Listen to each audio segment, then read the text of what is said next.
Hello friend, જય દ્વારકાધીશ, રાધે રાધે। આજે આપણે બનાવવાના છે પાસ્તા અને અહીંયા મેં પાસ્તા લઈ લીધા છે અને અહીંયા મેં 1 લીટર જેટલું પાણી ગરમ કરવા મૂક્યું છે અને પાણી પણ ગરમ થઈ ગયું છે।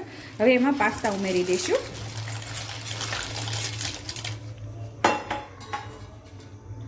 અને સ્વાદ પ્રમાણે મીઠું ઉમેરી દેવાનું છે। થોડુંક આપણે તેલ ઉમેરવાનું છે એટલે છૂટા છૂટા થાય। 10 થી 15 મિનિટ માટે આપણે એને થવા દઈશું અને અહીંયા પાસ્તા પણ થઈ ગયા છે। હવે આપણે એને સારણીમાં કાઢી લઈશું। અહીંયા મેં કડાઈ લઈ લીધી છે, તેમાં થોડુંક આપણે બટર ઉમેરી દઈશું અને થોડુંક તેલ ઉમેરી દઈશું, 1 પાવડું જેટલું।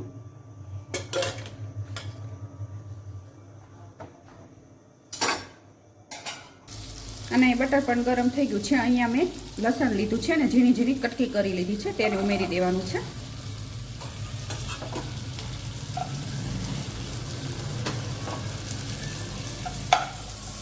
અને લસણને સાતળી લેવાનું છે।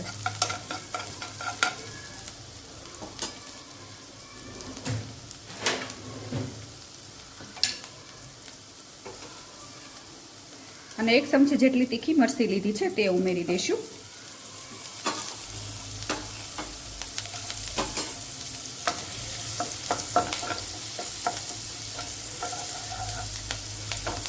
અને લસણ પણ સરસ સતળાઈ ગયું છે। અહીંયા મેં 1 ડુંગળી લીધી છે અને ઝીણી ઝીણી સુધારી લીધી છે, તેને ઉમેરી દેવાની છે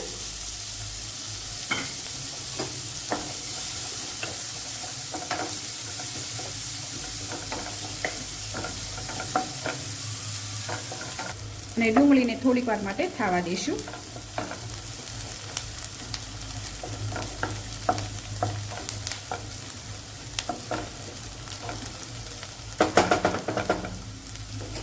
અને ડુંગળી પણ સરસ સડી ગઈ છે। એમાં 1 વાટકો જેટલા ટમેટા ઉમેરવાના છે અને અહીંયા તમે જેટલા વેજીટેબલ લેવો એટલા લઈ શકો, પણ અહીંયા અમે ખાલી ડુંગળી અને ટમેટાથી જ બનાવું છું।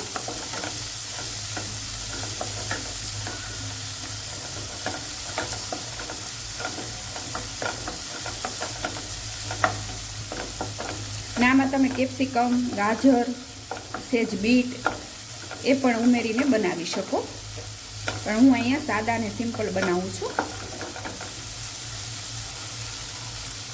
અને સ્વાદ પ્રમાણે મીઠું ઉમેરી દેવાનું છે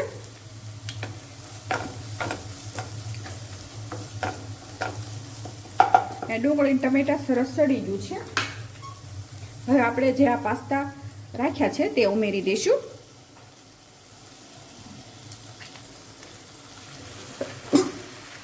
અને અહીંયા ટમેટા સોસ લીધો છે, અડધી વાટકી જેટલો, તે ઉમેરી દેવાનો છે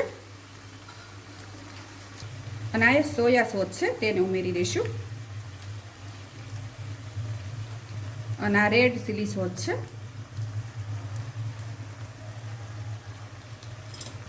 અને થોડીક શેજવાન ચટણી ઉમેરશું એટલે સ્વાદ બહુ સરસ આવશે। બીજા કોઈ મસાલા ઉમેરવાની જરૂર નથી અને આ પાસ્તા મસાલો છે, પાસ્તા સાથે જ આવે છે અને મિક્સ કરી લેશું।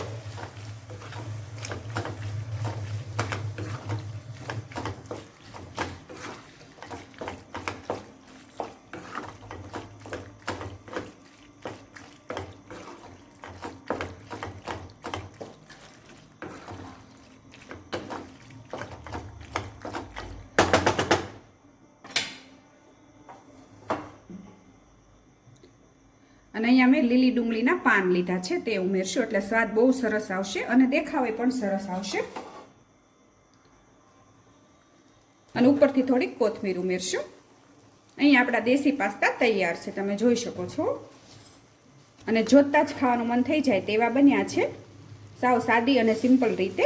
પાસ્તાની રેસીપી તમને ગમી હોય તો લાઈક કરજો, શેર કરજો અને સબસ્ક્રાઈબ કરજો। હું ફરીથી મળીશ એક નવી જ રેસીપી સાથે, ત્યાં સુધી જય દ્વારકાધીશ।